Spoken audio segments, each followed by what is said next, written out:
What's up, guys? This is Anime Crossover. I'm back with a new episode of What If Naruto Was a Super Ninja Part 2. And if you did enjoy the video, give this video a like. And if you're new to my channel and like my content, subscribe and hit that notification bell for more crossover fictions with a twist. Now let's begin this new video. Chapter 2 Troubled Childhood. There was a tiny pond within the Uchiha district. This was the location where Fugaku would bring his son when he was younger to practice the Uchiha clan's hallmark jutsu, the Great Fireball technique, Gukaku no Jutsu, which was regarded a coming-of-age ritual for the clan. While Itachi had completed the ceremony with flying colors at a young age, Satsuki had yet to learn the technique and so was not considered a real adult Uchiha. The Great Fireball technique, like many ninjutsu or genjutsu, could only be done by completing a sequence of certain hand seals, and depending on the quantity of chakra utilized, the size of the fireball may be as little as a candle or large enough to engulf an entire room. Fugaku's daughter had been attempting to learn the technique since her initial botched effort, but had been mostly unsuccessful. But she didn't have any cause to quit up, and that was why she was there today, in the morning, after a restless night. Despite the fact that it was said that a growing kid should not have a short sleep hour time for fear of slowing the child's development, Satsuki felt restless since she couldn't stop thinking about the alleged plot inside her own family and clan. The more she attempted to keep her mind off of it and concentrate about anything else, the more her thoughts would return to it, making her continually frightened about things that may not be real. It was a kind of insanity, one that, unknown to her, was shared by practically all of her clan's members. Something that changed the way their brain was wired, making them more prone to going insane if their mind was touched by a traumatic mental trauma.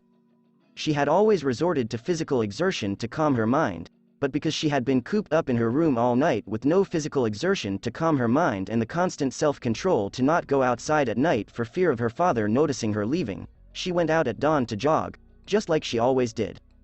Surprisingly, her lack of sleep had no negative impact on her mind or body. She thought it was a little unusual, but she didn't have any complaints about it. Because it contributed to her ability to focus. Horse, tiger, ram, monkey, boar, horse, tiger. She took a deep breath before doing the hand seals, tilting back and puffing her cheeks before blowing out the air from her lips. Gokyuku no Jutsu, said Kaden. She then puffed forth a little, crimson flame that couldn't even completely melt a candle. She acted the same way she usually did. Satsuki couldn't help but be upset when she saw the tiny fire. She had done everything correctly, and she had used every last bit of her chakra to produce the greatest fire she could, so why did the fire appear so underwhelming? It's always been like this. What am I doing wrong? Despite meticulously following the protocol, she was unable to create an amazing flame worthy of the technique's name.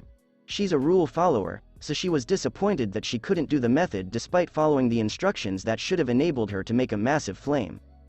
But, despite this, there were some exceptions. The quantity of chakra she had stored in her body was not an issue since it was stated that she had quite a lot, more chakra than 3 ordinary youngsters her age. So she concluded it wasn't because she didn't have enough chakra, but because she couldn't regulate it. Even so, it didn't fully explain why she couldn't do the method. So she had an epiphany and tried to do the method without the hand seals, only the chakra sculpting to get the desired effect. And the end outcome was, she turned her head without saying anything, as if she wanted to know whether someone was around. When she discovered that there were none, she clenched her fists, leaned back slightly, and puffed her cheeks as she shaped and focused the stream of chakra to her lips. And this time, as she opened her lips, a massive flame erupted from inside, capable of engulfing the whole pond. A flame worthy of the title, Great Fireball Technique. The flame, on the other hand, was uncommon in that it had a dark purple color. The same purple color as the energy from her symptoms whenever they appeared, indicating that her symptoms had some impact on her chakra. 3 tries at doing it without hand seals, she thought as the flame faded down, and 3 triumphs, that indicates that I am unique. Satsuki realized she was different from her companions when she realized she could do it without hand seals yet generate a strange-looking flame. She was, to say the least, one of a kind. And, to use a derogatory term, a freak. Prior to this one try, she had made 2 tries at a hand seal-less Great Fireball technique, both of which were successful, although she generated a large purple flame instead of the regular red one. That's when she realized the connection between her symptoms and the weird flame. Along with the fact that her symptoms, although outwardly innocuous, impacted her in ways that would be hard to detect if she wasn't doing jutsu or experiencing periods of uncontrolled, strong emotions. In a manner, she'd always failed when she followed the stages exactly, but not when she purposefully skipped the requisite hand seals and focused only on sculpting her chakra. While the outward change could be limited to the hue of the flame, there was no knowing what her symptoms had done to her body as a whole. But she understood that her emotions, particularly the more severe ones, were the spark that caused her symptoms to manifest. As a result, she had been unintentionally drawing herself away from Naruto, a choice based on the assumption that he would find her condition unusual, even abnormal, and would distance himself from her. Though Satsuki quickly recognized she had made a mistake, the harm had already been done by the time she chose to take it back. The time in which she distanced herself from him lasted a week and a half, and upon receiving the message that she had sent and regretted, Naruto returned the gesture with his own. Even if their relationship had not gone, it had got intense. And she's hopeful that their excursion with him yesterday was a good enough start to repair what was mistakenly lost. It was silly of me to begin with. Why would I believe he would reject me? He's not like the rest of them. He won't reject me simply because of this. Her self-assurance made her grin a bit, and it gave back some of the happiness that she had been missing for the last several hours. As the sun started to rise, she decided to leave the pond, but not before she double-checked her surroundings to be sure there was no one else around. She walked away after a few seconds. Early in the morning. Naruto has always enjoyed this time of day, especially when he's in Konoha, where the relaxing aroma of the trees and the mild air are particularly strong at that time of day. He'd awoken for a few minutes after a few hours of sleep after her brief talk with one Makoto Uchiha, and now he's standing on the roof of the home, gazing over the sections of the town visible from the vantage point. Coming home late at night, he was reprimanded by his mother, something he had anticipated and was prepared to accept. After all, he was the one who made Satsuki late. He did not, however, reveal the brief conversation he had with Satsuki's mother. He couldn't even think of how to tell her mother that one of Konoha's main clans was plotting to destroy the present governing government. All he said was that he was sorry and that he would never do it again. At least, not without first informing her that he would be arriving late, and not when he was accompanied by someone else. Taji was well aware that Naruto was more than capable of looking for himself. However, if this circumstance arises again, he must not allow his pals to accompany him, because they had someone concerned about them in their separate households. You must be responsible for your own safety as well as the safety of others around you, Naruto, especially given what you are capable of, she had told him. If you can be responsible in small things, then anyone, especially me, can trust you with bigger ones. Can you do that, Naruto? His mother always knew just what to say. He always understood what phrases would strike a chord inside him. But the responsibility for other people's protection comes with a question. What if he can't safeguard everyone?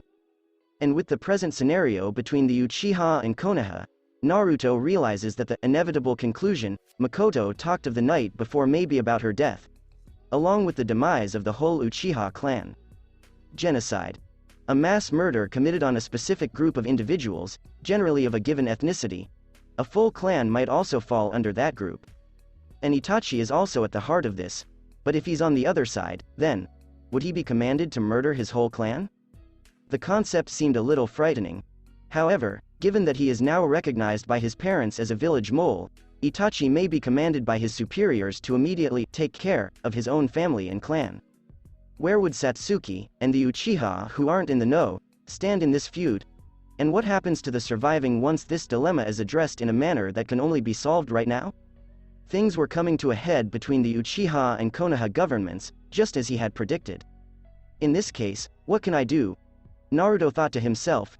For the first time in his life, he was confronted with the prospect of a major calamity in the near future. What can he do to avoid this happening?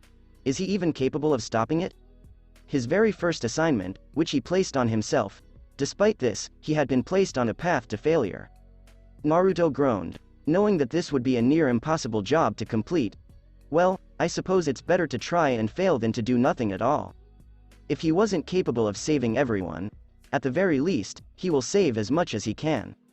Satsuki felt like a stranger in a foreign place. With the huge conspiracy lurking behind everything, she felt as though she understood nothing about her own tribe.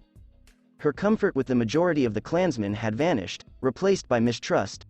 Though she managed to keep it hidden, she was very concerned due to her lack of understanding about the plot, other than the fact that Itachi was involved.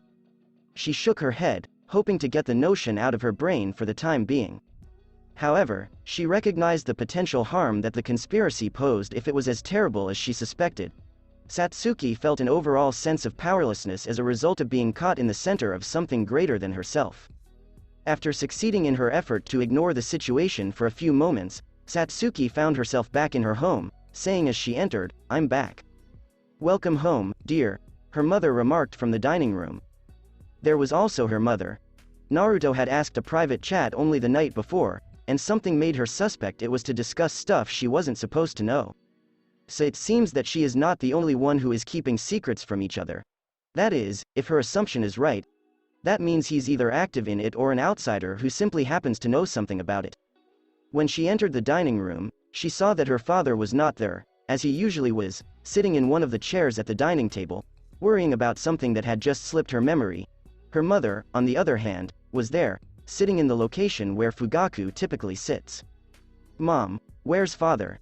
she inquired. "He's not here, Satsuki, he has an important meeting to attend to," Makoto said, her tone of voice indicating melancholy, which Satsuki picked up on. "What kind of important meeting, Mom?"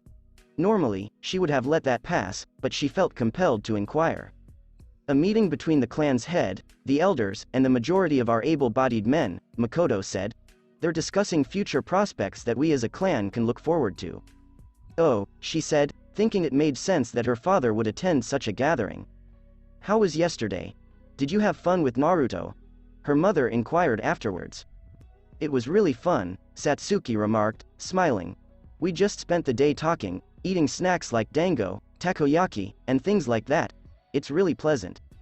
Makoto couldn't help but notice her daughter's grin was the brightest, most beatific looking she'd ever seen. It's usually like this when it comes to him, she reflected as she grinned.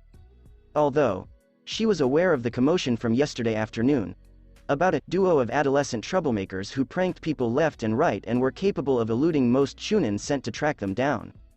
It would not surprise her if she and Naruto were the troublemakers. After all, they were the only young people she could think of who were daring and skillful enough to carry off such a trick in the first place. However, it was claimed that they did not do any harm. If you regard the injured pride of the shinobis who failed to catch them as harming someone, then you may be able to disagree, but Makoto let her daughter have some fun with Naruto without any reprimand. "Hey, Mom." When she spoke, she looked to her daughter as if she had a question. "Yes, Satsuki? What's going on with Itachi ni?" she said, her voice innocent. "He's not been himself in a while. Distant. Aloof. Is he in some kind of trouble or something?" Makoto knew that this question, or one of its iterations, would come up at some point. But why must it be today of all days? After so many days and weeks of recognizing it but not saying it? The Uchiha clan's matriarch feared the eventual inquiry, but she couldn't see any way out of the situation now. So she resolved to fortify herself. "He's grown a bit distant, yes, but I can't blame him. He's a part of Anbu now, a captain even. He thought it's best for him to be committed to the job, and it's a good thing in a way," she replied to Satsuki. Dedication to the task. "But even with the little free time he had, why wouldn't he spend that time with us? And why is everyone so suspicious of him right now? He's not involved in Shisui-san's death, right?" Satsuki wondered. "No, of course not," Makoto answered, speaking as truthfully as she could. She knew Shisui committed suicide, but since Itachi was nearby at the time, most of the clansmen suspected him of being a mole who wanted the coup to fail. Her and her husband were the only ones who didn't realize how genuine their suspicions were. And, as I told you, Itachi takes his job very seriously. You can't blame him for that, okay? He's your brother. At least try to see it from his point of view," she continued, adding, "just don't try too hard." "Alright, I understand. I understand it in a way," Satsuki said. "I can't help but think there's something more to this, you know? All of this was just parts of something much bigger." Makoto smiled, but deep down she was concerned about her daughter. "Satsuki, do you think there's a conspiracy behind all of this? Would you believe me if I told you that I am?" "Well, I'd say you're very imaginative," Makoto said, amusedly smiling.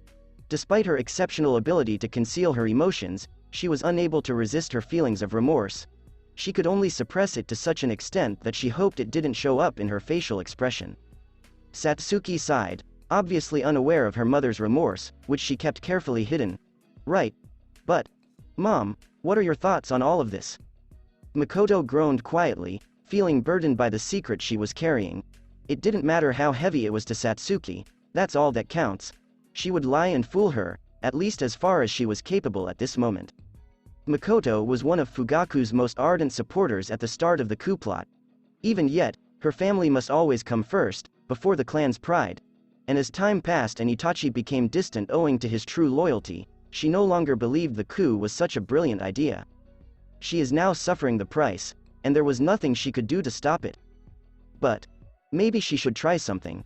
Though persuading those who believed in the cause to resign or persuading the Elder Council of Konoha to mediate a peace treaty were no longer realistic possibilities, maybe she could do something different instead. I think you're thinking too much, Satsuki, dear. This problem will go away sooner or later, I promise, she added with a somewhat more lively grin. This problem will not go away, it will end in the bloodiest way possible. Really, Kiba? Don't you think you're exaggerating a little? It's just a mathematical problem.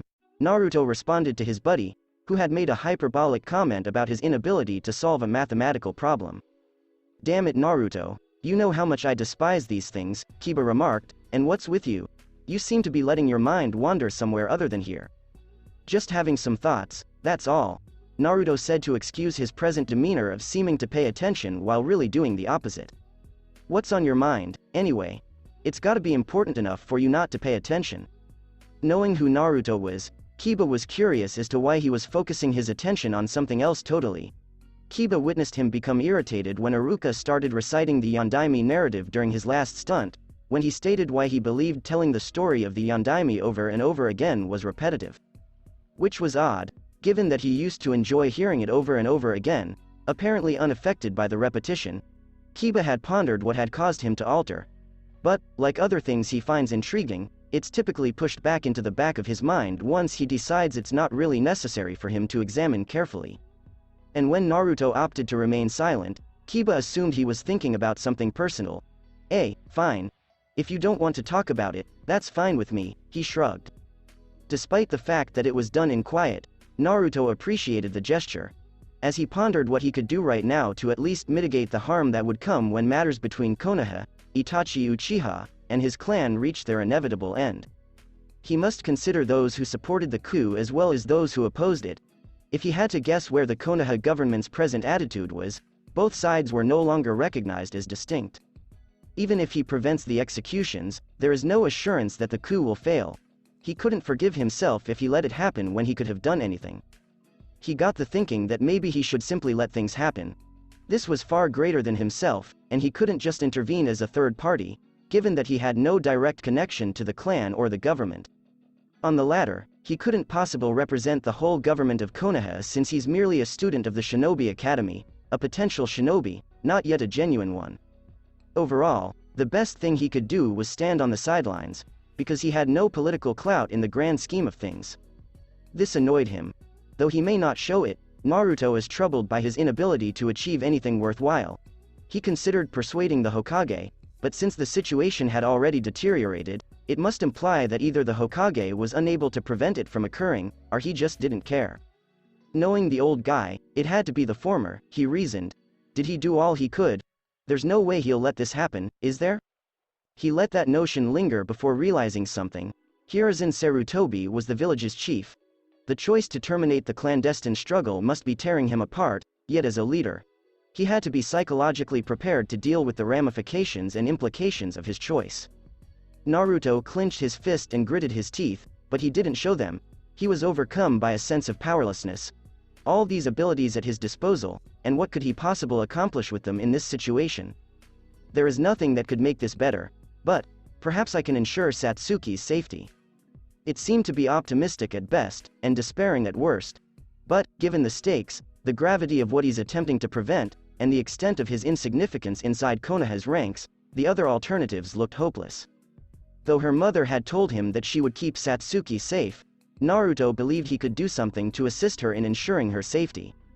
He stared at Satsuki, who immediately turned her head away, as if she had been caught doing something wrong and wanted to pretend she hadn't. I must find a solution, but before I do, I may need to inform someone else about what I want to do and why. Satsuki was astonished to find someone waiting for her at the academy's front gate when the bell sounded late in the afternoon and the students of the academy all dispersed out to wherever they wanted to go after their study session for the day. When she saw her mother standing with her arms crossed behind her back, she shouted, "Mom! What are you doing here?" she said as she approached her. "I'm here to pick you up," Makoto replied. "Why do you look so surprised? I know this is a bit unexpected, but it's not like I'm picking you up for the first time, is it?" "Well, no," Satsuki acknowledged, "it's just that you didn't say anything beforehand, so I was surprised to see you here." "Well, I've got some time to spend, that's all," Makoto shrugged, "but before we go home, would you mind spending some time with me? I want to go shopping, and I thought that since I'm going to the grocery store at the same time as you're going home, I could take you shopping with me." Satsuki shrugged as she grinned and nodded. "Well, sure, why not?" she replied rhetorically. That exchange was nothing more than a mother picking up her daughter to go grocery shopping to an innocent set of eyes and/or ears. But Naruto, who was hidden inside the structure but could hear the talk from afar, was suspicious. Makoto had lied through her teeth about the cause for her visit, claiming that she was going grocery shopping with her daughter. Though she may not have any malicious motive, given how sincere she was in pledging to him that she would not become a collateral damage in this war, Naruto still suspected something fishy about her request. What could she possibly want to do with her? For a little period, he pondered, but then he realized he didn't have time to waste. Naruto dashed out racing for the rooftop with a tiny gust of wind, taking no less than 6 seconds to reach there from the first level. He peered down from the terrace and observed Makoto and Satsuki heading in a certain path. Naruto was perplexed. He wanted to see them from afar, but he also wanted to notify his mother that he would have to return home late to attend to something that required his urgent attention, ideally not the full truth, but anything that would convince her to let him observe Satsuki and Makoto. Naruto reached a choice after a brief pause. Kanzaki Taji could be seen sitting in her living room after eating her lunch, having left half of the two-person meal for Naruto to eat when he returned home if he needed more food, which he is normally after leaving the academy. Though she was aware that her son did not need the regular nourishment given by human food to maintain himself, she was also aware that Naruto, like most people, enjoyed eating food. When he isn't in his power-induced condition, such as flying or traveling at great speeds, she might easily forget that he is a different entity than herself or others like her. Taji, as a medic nin, had performed certain medical checks on Naruto that didn't need the use of syringes, since they broke every time they attempted to puncture his skin, and discovered that his abilities originated from chakra output. A shinobi's chakra control was unique, allowing them to execute superhuman feats. Hand sealing were the most popular approach. As the name implies, the hand seals are a collection of hand signatures that enabled a shinobi to control and shape their chakra and conduct various genjutsu or ninjutsu. However, what most people didn't realize, and only a few did after the latest discovery, was that the hand seals were only a mnemonic device. The capacity to manage chakra was revealed to be something that everyone was born with, but only a few could manipulate it to the level that a shinobi could, and the hand seals were nothing more than kinesthetic aids to assist them do so. This finding was made possible by an Anbu with a particular ability at her disposal, comparable to Naruto. The identity of this Anbu was still unknown, but because to the Hokage and her link to Naruto, Taji was made aware of what had just been discovered. However, the Anbu's identity is unknown. Her codename was not even revealed. The third Hokage thought Naruto's abilities were the product of his chakra causing various effects that boosted his body's capabilities. However, his capacity to fly without any obvious means of propulsion or sustenance in the air revealed that it was also showing itself in ways other than improving his bodily strength, speed, stamina, and endurance. However, none of this was the most important thing. All that mattered to Taji was that Naruto's abilities now had a clear reason for why they were there. It didn't matter to her if Naruto was a subspecies of human capable of doing things that others couldn't and that he was a perfect specimen to be inspected thoroughly. He was still her son. Perhaps her adoptive son. Nonetheless, her son. And, like his mother, he just will not allow himself to be considered as something precious with the potential to be experimented on. Hiruzen agreed with her attitude against utilizing him as a test subject, but he proposed a compromise. Have him inspected at certain times and do chores that would enable them to estimate why he's able to become this way via chakra and why others, even if they had what he had, couldn't even attempt to become like him. He's special, Taji, and if my assumption is correct, he and the Anbu aren't the only ones like them out there, there could be more. Taji sighed, recalling her recent talk with the Hokage in his office. I'm wondering when the best moment would be for her to deliver the news to him. That he was given an examination to see what makes him tick. Not in a manner that would make him a lab rat, but as a patient with unusual symptoms. As if that would cushion the impact, Taji said wryly. In any case, he'd be viewed like a weirdo. A natural anomaly. In her eyes, he is just a youngster with extraordinary abilities. Her thoughts were interrupted when she heard a minor ruckus upstairs. The direction of the sound suggested that it originated from Naruto's room. Taji went upstairs to see whether her idea about Naruto flying into the room via the window was correct. And just as he was going to open the door to his chamber, it was opened by him, who didn't seem astonished by her abrupt entrance. Maybe because he heard her coming from above. Mom. Hi. He began as a welcome, his expression betraying his minor concern. Sorry about barging in through the window, but I have to place my bag fast, I need to get out for a while, and I might come home late. Do you mind if I do that? Taji got a feeling he was concealing something based on how quickly he spoke. And may I ask why you have to leave for a while and possibly return home late? What do you have to do, and where? It seems important, she remarked, crossing her arms. I have a friend that I need to accompany, Naruto said, half lie, half truth. But, since he was unable to compose a correct response, Taji said, I see. Why does she or he want you to accompany them? And what would you two be doing for you to think that you would be late to home? Naruto sighed after a few seconds of quiet. You figured out that I was trying to lie through my teeth, didn't you? Taji said cynically, was it too obvious? As if taunting him. But then she questioned again, this time more seriously. You're obviously thinking about doing something that I won't approve, or at least would have a hard time approving. And you're correct about that, Naruto said quickly. But I'm willing to explain, could you just listen to me? Taji stared at her son's face and saw nothing but resolve and a hint of begging, particularly behind his blue-colored eyes. Whatever he intended to say had to be significant. Very well. Tell me from the beginning, and do not, she moaned before agreeing. Leave anything out. Understand? I can see that you want to do something that must be very important to you, but tell me everything so that I can make an informed decision. Are we clear, son? She warned sternly because she cared so much about Naruto's well-being. Naruto responded with a nod, we're clear. Good. Now tell me what this is all about. The absence of outdoor footwear at the entryway was the first thing Fugaku observed when he arrived at his residence, indicating that his wife, daughter, and son were not present. Which was odd, given that Satsuki should have returned home by now. After all, it had been a while since the academy's study session had ended. Why do I get the feeling that something is wrong? Fugaku then proceeded around his home, checking every nook and crevice, from the living room to his children's bedrooms, and discovered that it was indeed empty. Though this was not the first time something like had occurred, Fugaku couldn't help but believe that this time was different. The tension in the air was the source of Fugaku's concern that something was really wrong. Everything appeared to be conspiring against him now that he knew more about Itachi. Hell, he had even attended a meeting in which his leadership was questioned, to say the least, since Itachi's defection was all but officially acknowledged, and yet he was unable to do the most obvious thing to keep the coup going, which was to kill every conceivable danger. Even if the danger is his own kid, but he wasn't that kind of guy. His pride for his tribe may take precedence over logic, but his love for his own family must come first.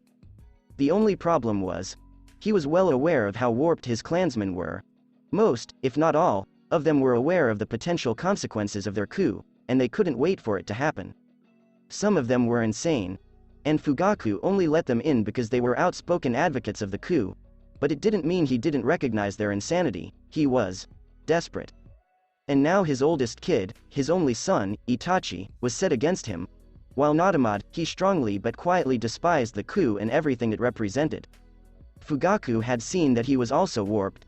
His distortion, or degree of insanity, was such that if he could get himself a goal that would help the greater good or offer tranquility for a long time, he would do it, no matter how cruel or horrible it was. Itachi had discussed it with him before, and Fugaku had told him that such a guy would go to great lengths to attain his goals. Only that guy knew how far he could go. Depending on how you say it, that individual is loyal to his principles, then he will not be able to cross any boundaries. Nothing could deter him. Nobody, not even his own family. How did everything come to this? All he wanted was for his clan to be cleared of being the perpetrators of the Kyuubi tragedy that murdered the Yondaime. Fugaku had a high regard for the guy. They were even close friends, which was why the Uchiha clan was treated with decency and respect throughout his tenure as Hokage. Not being shunned and mocked by the government, as it is today. If he hadn't been assassinated so soon, they may have been able to reform the second Hokage's policy to be more accommodating to the Uchiha. But he misjudged Itachi's hate of violence and yearning for peace, his intellect that enabled him to predict the likely consequences of the coup's success or failure, and his seeming lack of pride in being a member of the Uchiha clan. Unlike the majority of his clansmen, Itachi saw his clan's powers as instruments to be employed. There is nothing more or less.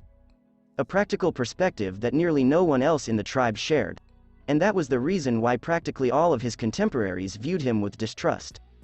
So now, it was just a matter of time until he returned to the district for the last time. Finish by tying up any loose ends. I guess there's nobody to blame except myself, he bemoaned, knowing it all started with pride. His, as well as the clansmen's. But, unlike other resistance members, his clan pride was second only to his love for his family. And now his family was in tatters, and his tribe was on the verge of extinction.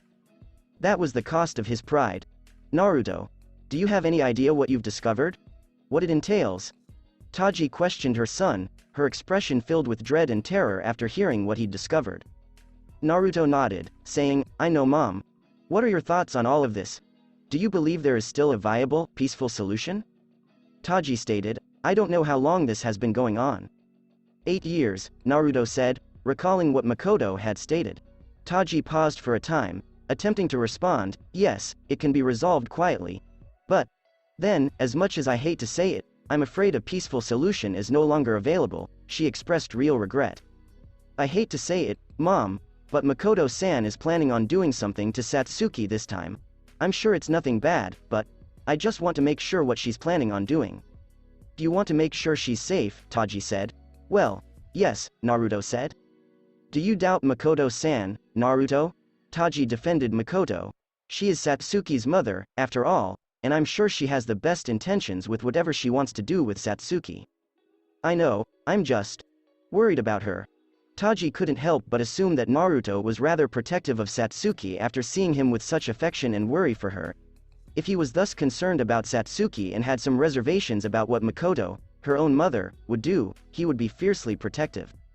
Taji said, tell me something, my son, yeah? Would you try to break out of the house and disobey me if I said you had to stay here and not follow Makoto and Satsuki from afar? She said. Naruto seemed to have been caught red-handed. He said meekly, well, yeah. She blinked twice before sighing and shaking her head, then why would you bother asking me for permission, Naruto? She smiled. Because it's just the right thing to do, Naruto said, I mean, even though I'd go with or without your permission, I gotta at least try, right? He added rhetorically. Taji's smile widened, she patted Naruto's head, slightly raising her arm due to him being nearly as tall as her, and said, then in that case, do what you feel necessary, and if there would be a similar situation in the future, Naruto, just remember, I believe that your heart is in the right place, and I will always trust you to do the right thing because of that. Understood? Naruto returned the grin and nodded, understood. Taji gave an encouraging nod and remarked, good, good. It had been about an hour since she had picked up her daughter from the academy under the guise of going her food shopping. Satsuki seemed naive to her true intentions, and perhaps she didn't detect anything out of the norm in her actions. Makoto was holding various paper bags containing items that proven to be vital in a home, such as dinner components, fresh toothpastes, and so on, and she and Satsuki were just starting to go towards their house. Halfway there, Makoto seemed to be exhausted and remarked to Satsuki, Satsuki, let's sit down for a bit, shall we? I'm a bit tired. Satsuki turned to face her mother and stated, if those are too heavy, I'll carry it for you, Mom. No, let's just rest. I'm feeling a little strained anyway, she murmured as she strolled to a nearby seat and sat, sighing with pleasure. She gazed at Satsuki and tapped her palm on the vacant space next to her. Come, sit with me, Satsuki.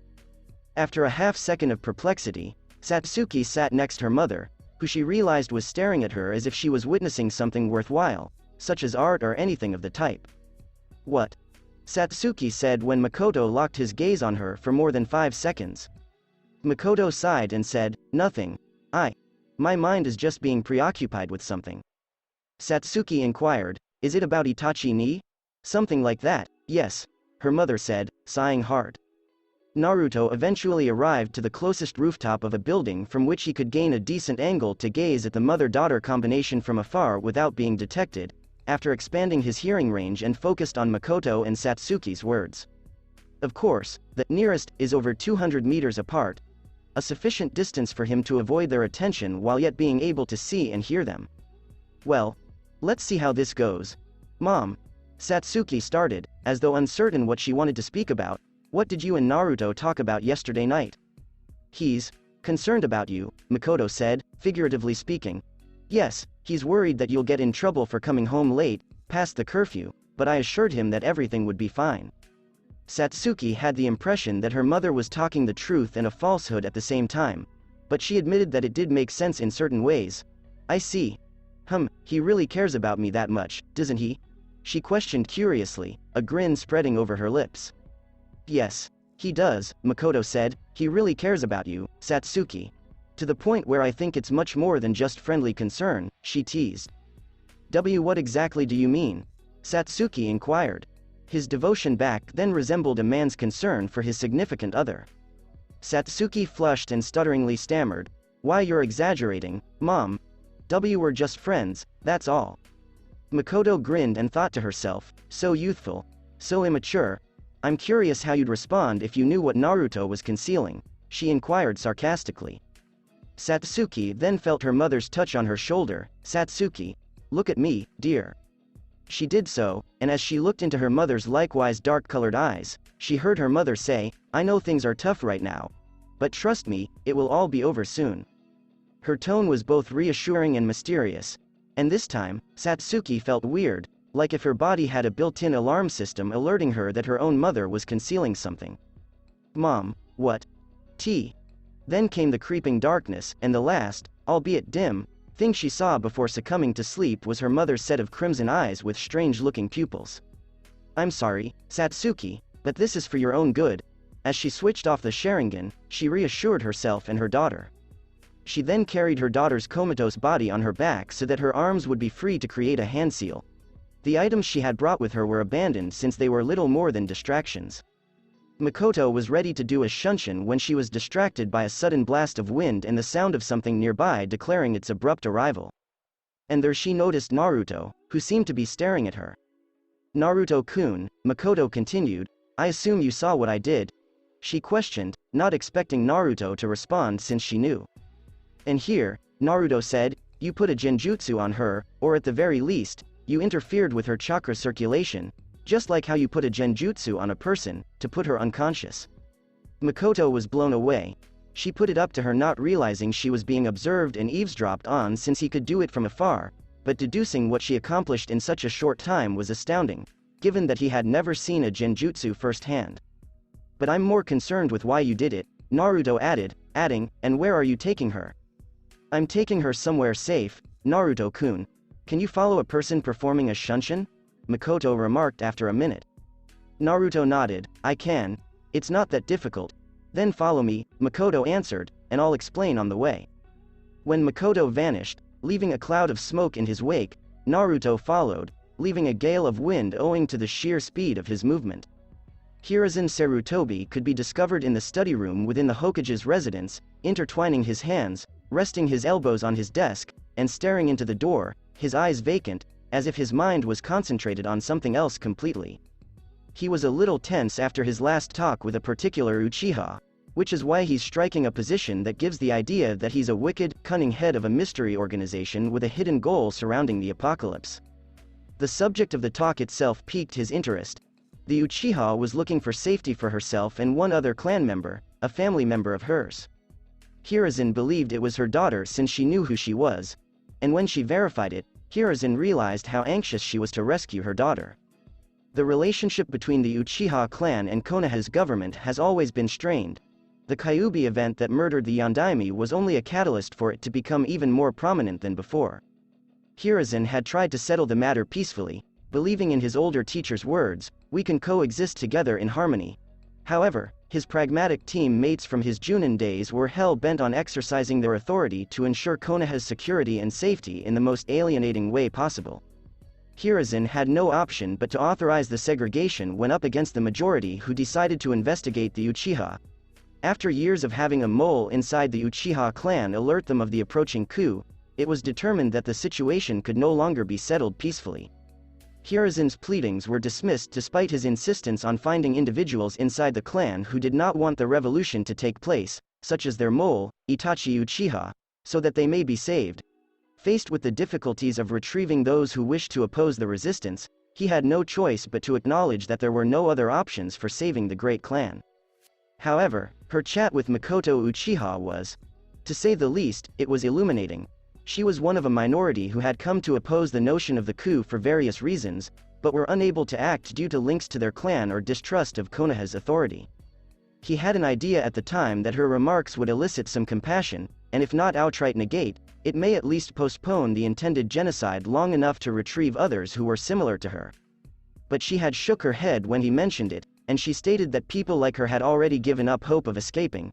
Not to add that, although some did not want the coup to happen, they were part of a family that totally backed the coup.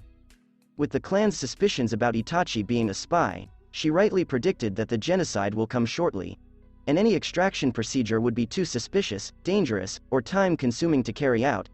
As a result, Hiruzen was forced to make a decision. Should he accept or reject this lady and her child?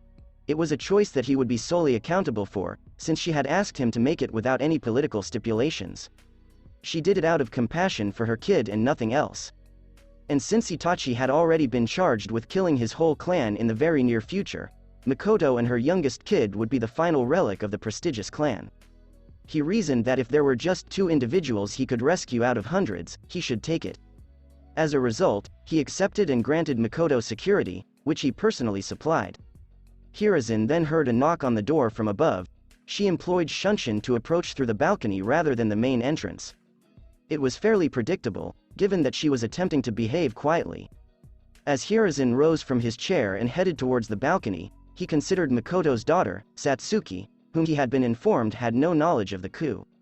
He pondered how she would explain to her daughter why she had to bring her to this location and remain for a few days. Giving her the entire unpleasant truth may not help her, and as her mother, she should be aware of this. So, what could she possibly be? When he saw Satsuki's comatose figure being carried by her mother, he knew he'd found his solution. So she went the easy route. I suppose I shouldn't be shocked given the gravity of the secret. He opened the balcony door and said, "Come in." Makoto arrived with a silent nod, along with another person behind her whom Hiruzen had previously overlooked. Naruto? Naruto gazed at Hiruzen, his eyes fierce and narrowed as he looked at him without fear. "Old man."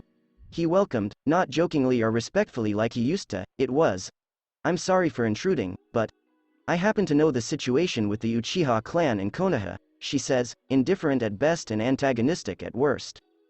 This, although not impossible, was something Hiruzen hadn't anticipated. "How much do you really know?"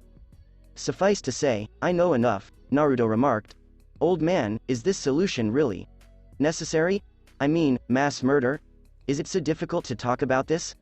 I mean, weren't there any civil debates between the 2 sides during these times, so that this can be resolved peacefully, if at all?" Hiruzen turned to Naruto, who had put Satsuki on a sofa for the time being, and said, "Does your mother know about this? If she did know, what will you do to her?"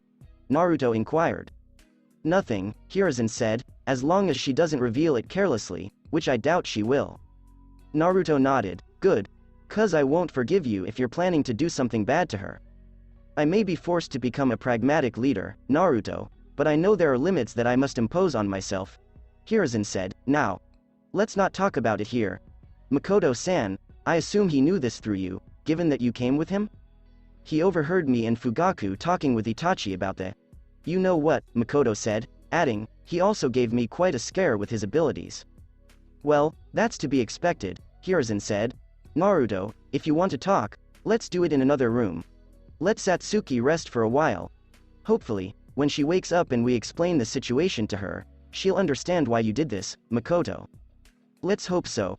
After that, after an indefinite length of time, the night has arrived, and the Uchiha area seemed strangely silent, like a ghost town. Despite the darkness caused by the time of night, the buildings were not illuminated, as if no one was there to switch on the lights, and an unsettling mood pervaded the whole town. Such an incident was out of the ordinary. It was as if the notion of life had been forcibly removed from the place, and anybody with a keen feeling would feel uneasy, if not downright terrified, if they strolled about it. However, amid this ghost town, one guy was racing towards the center of the area rather than away from it. Fearful, anxious, and doubtful, this guy ran and ran until a certain home came into view. The door was opened, and frantic footsteps rang around the home as this individual was determined to discover anything or someone inside the house. She eventually located someone in the living room. In reality, there are two of them, but not in a position where she was content. She was familiar with both of them, and that one of them was standing, while the other was dead and unresponsive in a pool of his own blood on the ground. No. No. Why? Why did you do this? Satsuki. Welcome home. Itachi ni. So, it's true, what they told me, and... oh gods. How could you? I don't know who told you, but I hope that someday, you'll understand why I had to do this, Itachi murmured to his younger sister as his Sharingan started to alter. To be continued. That's it for this part, guys. Thanks for listening to this video. I hope you did enjoy the part of the story, and if you did, like, share, and subscribe for more. And thank you all for helping support, and have a great day.